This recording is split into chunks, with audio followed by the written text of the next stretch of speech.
Arocitis Express, o Arocitis Setmana Santa, o Arocitis Especial, o com vulgueu dir-li.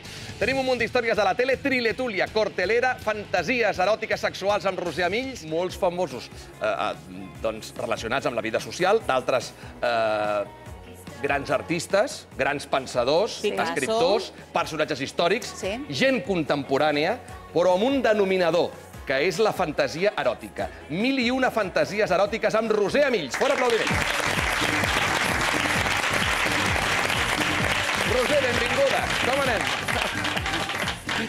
Com estàs? Molt bé, molt contenta. T'ha costat molta feina aconseguir més de 1000 fantasies eròtiques de personatges, tots ells absolutament coneguts? Sí. Ha estat una feinada, però la veritat és que m'ho he passat molt bé. És el que té. El que no sabem mai és si les fantasies seran realitat o seran llegenda. En els casos contemporanis estem convençuts que sí, perquè responen a una realitat que nosaltres mateixos hem confessat. Quan parlem de personatges històrics ens deixem anar una mica per la llegenda, que sempre és bona o acaba sent més interessant, no? Clar, el que passa és que tampoc no sabem si el que explica la gent, el que m'han explicat els personatges d'ara, si és veritat o també és fantasia. Home, no ho hauríem de mentir, perquè finalment estem parlant de fantasies eròtiques, i com tu dius, les fantasies eròtiques teòricament no fan mal a ningú. Exacte. La imaginació no fa res de dolent mai, i la gràcia és això, que la gent es deixi emportar i diguin les seves fantasies. Segons tu, com més fantasies siguem capaços de comprendre, millor ens coneixerem. És la conclusió a la que he arribat, perquè si tu ets capaç d'entendre que a una persona li agrada posar-se mitges de dona i a una altra li agraden les sabates o a una altra li agrada fer-ho dalt d'una muntanya, doncs tot et sembla normal i raonable. Si la Marta Altarriba m'expliqués les seves fantasies, arribaria a conèixer-la millor. Cosa que no faré mai. No, però també podria saber quines són les coses que a ella li fan vergonya o no n'hi fan. Tu series partidària, perquè aquí hi ha molta polèmica i nosaltres hem parlat molt d'aquest tema aquí a l'Arocitis. Tu ets partidària de compartir sempre la fantasia eròtica amb la teva parella o de reservar-te-la, de guardar-te-la per tu?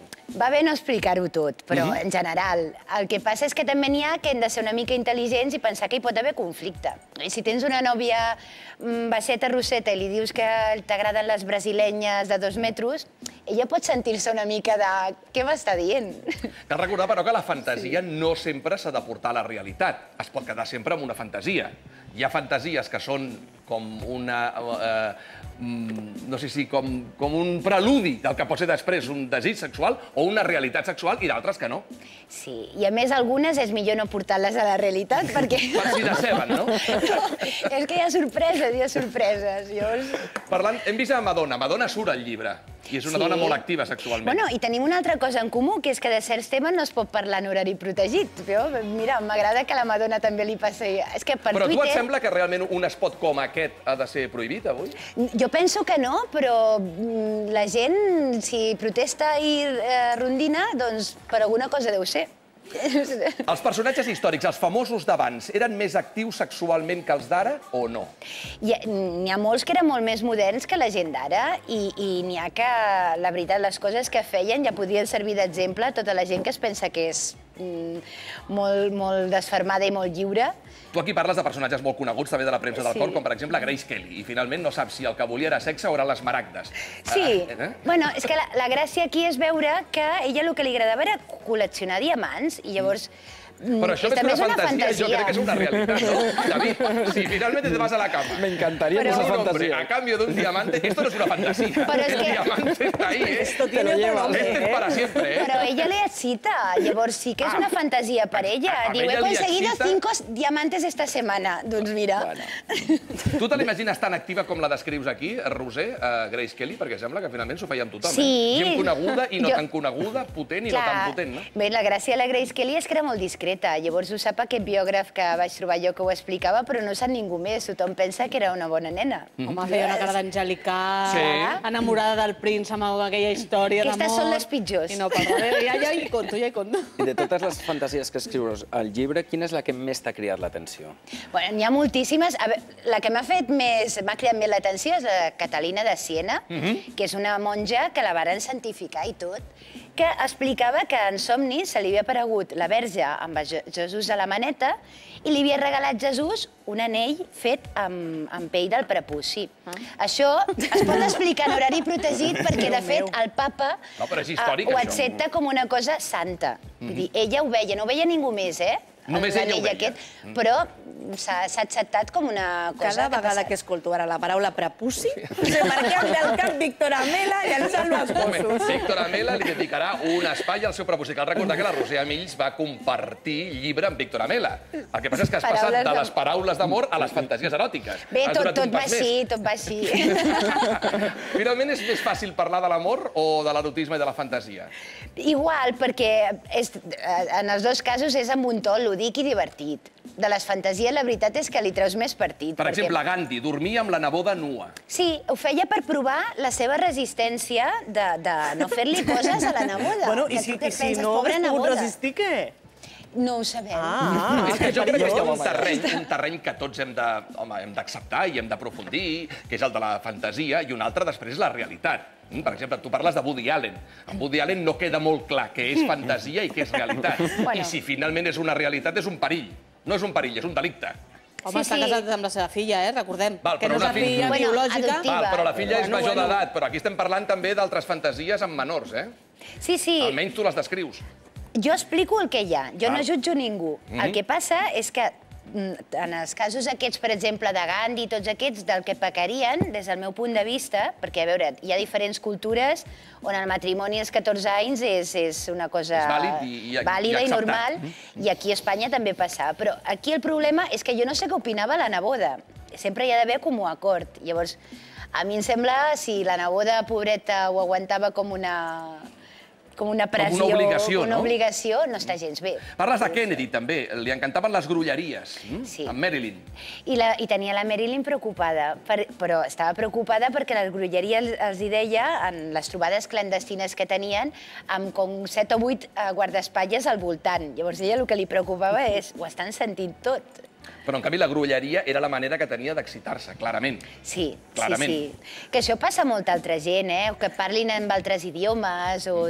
Ara, la Marilyn acaba de sortir a tot arreu, també surt amb Frank Sinatra. Aquí s'ha de fer un estudi perquè hi ha molts triangles. La del Frank Sinatra, la veritat és que és molt mona, que és que ella es va quedar a dormir després d'una festa a casa del Frank Sinatra, va baixar a beure un got d'aigua amb el seu pijama habitual, que era un xalet número 5. I llavors el Frank Sinatra se la va trobar i no es va poder resistir i van acabar a la taula de la cuina. Veus? Van fer el sexe a la taula de la cuina. És que és la Bàrbara Rey americana. Que agafes algun famós i saps... M'estàs comparant Laura Fan, Marilyn Monroe amb Bàrbara Rey? Sí, jo li veig... Ara he pensat en Bàrbara Rey. Si Marilyn levantase la cabeza.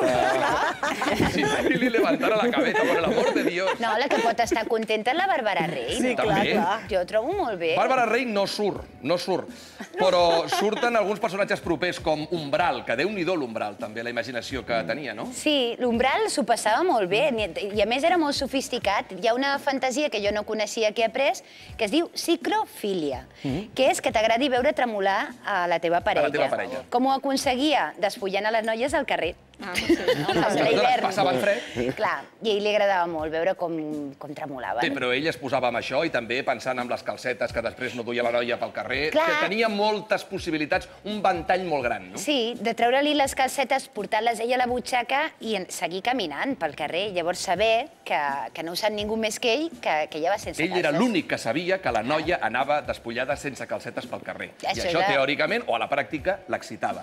Com a Camilo José Cela, els plats trencats. Aquesta me la va explicar la senyora Rius i ella no té per què mentir. Ella estava treballant, en aquella època encara ella treballava, exercia la prostitució, i li va tocar un senyor que es deia Camilo José Cela. També havia tingut el Dalí, el Belmondo, un de clients. I en aquest cas va demanar 2 noies i va demanar que una trenqués plats. I ella va preguntar, i això per què? I li varen explicar que és que ell, quan era jovenet, hi havia una noia de fer feines a casa dels seus pares, que era molt desastre, que li queia tot, i llavors ell li excitava pensar rememorar això i castigar-la. Mare meva. Déu-n'hi-do, O sigui... Home, no, perdona, és que sempre transmessin versemblants, però no, Juan Ramon Jiménez, cartes a monges verges. Si anem aprofundint... Sí, aquesta sí que sé que és certa, perquè ell va tenir molta cura de mantenir totalment secrets aquests poemes que va escriure dedicats a monges, que no es veiés mai la Zenobia, la seva dona, i de fet van sortir a la llum quan ella havia mort. Per què? Perquè realment ja hi va haver, més enllà dels poemes, trobades amb mongetes de novícies. Però trobades de quin estil? Només de xerrar? De petonets i coses. No, ell li excitaven moltíssim. Sí, però una cosa és que ell s'exciti amb els petonets i una altra que la monja accepti. Si la monja li agradaven verges, si quedava amb elles, deixaven de ser teòricament són verges, teòricament. Home, teòricament. Home, no, teòricament, sí. Si s'han fet verges després de practicar sexe... Però les novícies són les que encara estan pensant-se si es fan monges. Són les que estan fent els estudis. Però jo ara em podria fer monja. Un dia m'il·lumino... No, ara Laura fa no podria. Y comprobamos que además eres virgen, Laura. Sí, total. Sabries dir-me quin és el personatge que surt més vegades, perquè això està perfectament dissenyat i a més amb compartiments i a més amb pràctiques diferents, amb fantasies diferents. Quin personatge surt més llocs? Juraria que Dalí, segurament. Dalí surt a tot arreu. Dalí surt molt perquè Dalí presumia de les seves fantasies i les elaborava moltíssim. I encara que he fet una tria de dir, va, agafo només les més originals, és que n'he hagut de posar unes quantes, que n'hi ha 3 o 4 de Dalí. Segurament Dalí seria el més... Que, a més, Dalí tenia algun complex, perquè ell recordava la seva infantesa i això, teòricament, l'impossibilitava tenir ereccions, segons escrius. Sí. Ell es va quedar traumatitzat perquè el seu pare no va tenir altra idea. En lloc de dir, vine, fill, que hem de parlar de sexe i t'explicaré de què va tot això, no, li va deixar un llibre obert de malalties venèries a sobre la taula. Ah, molt bé. Llavors, amb fotos... Que educatiu, el pare. I llavors ell ja va dir, això és molt complicat, li va fer molta por. I després tenia un altre complex, que és que considerava que la tenia molt petita. Parlava del seu membre com mi boligrafito.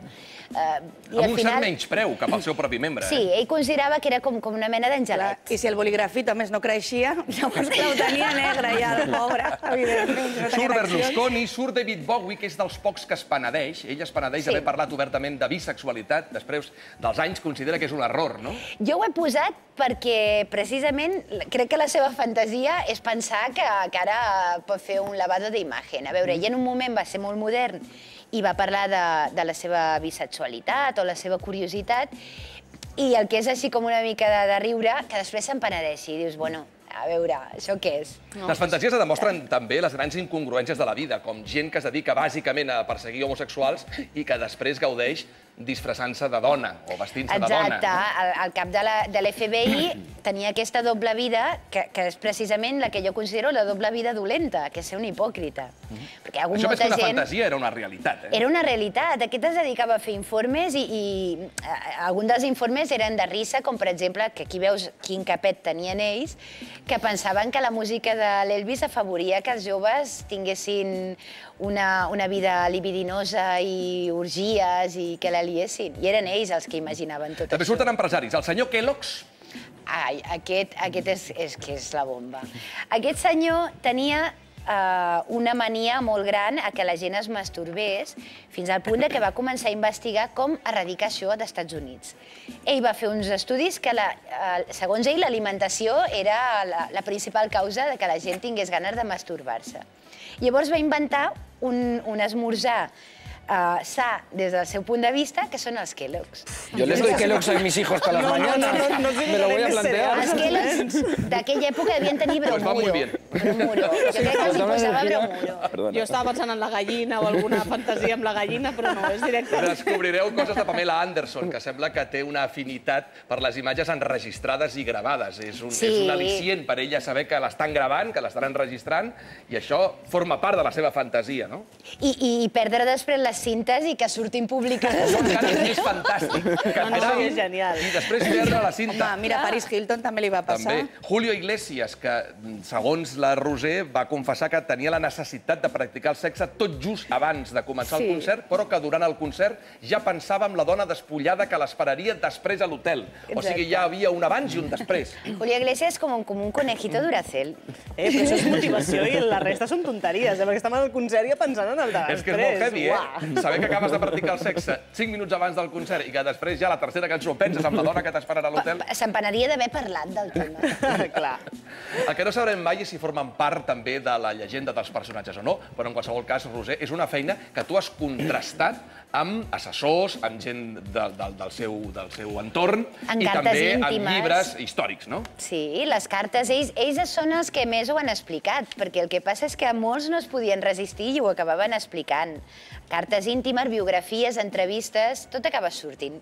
I també acaben sortint personatges com Víctor Amela, com un servidor, com Joan Espín, o sigui, aquí de l'Arositis tenim triple representació, Jordi Hurtado, Elisenda Roca, hi ha molts personatges... I l'Angi també, d'alguna manera, forma part de la fantasia. Rosa Regàs, Núria Ribó, Racionero, Pau Riba...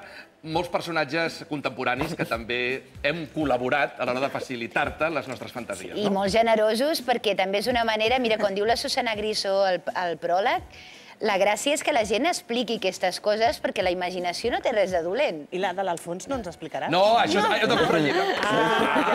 Aquí ve la gràcia. Et faràs un far de signar llibres per Sant Jordi, Roser. Després de Paraules d'amor i ara 1001 fantasies eròtiques, el proper llibre, perquè si anem increixendo... Sorpresa, però us mantindré informat. Gràcies, Roser, i moltes felicitats per la teva feina. Fora aplaudiment per la Roser Amills, pel David Ruiz, per la Marta Altarriba, que tornaran amb més històries, i ara ens endinsem al món de la tele, a la Teletúlia.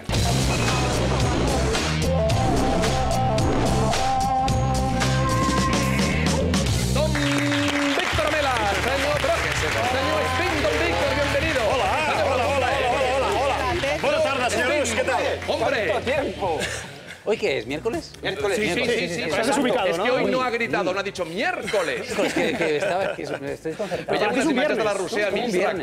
recordo unes imatges de la Roser Amills amb el Víctor Amela enregistrades per Spins Sí. al darrer Sant Jordi, passejant pel Passeig de Gràcia. Sí. Con un descapotable rojo. Bueno, tu descapotable. Encara el tinc, Bueno, encara no el con tinc. tu descapotable, el único descapotable. el descapotable rojo. Este descapotable, la gente nos pregunta si ha pasado ya a la ITV, porque esto ya no... No, jo m'he muntat i he de dir que funciona de molt moment bé. funciona. Passa. Això sí, quan hi ha un control de policia sempre em paren. Perquè, clar, veuen un tio raro, calvo, amb un... Diuen, este gilipollas, a parar.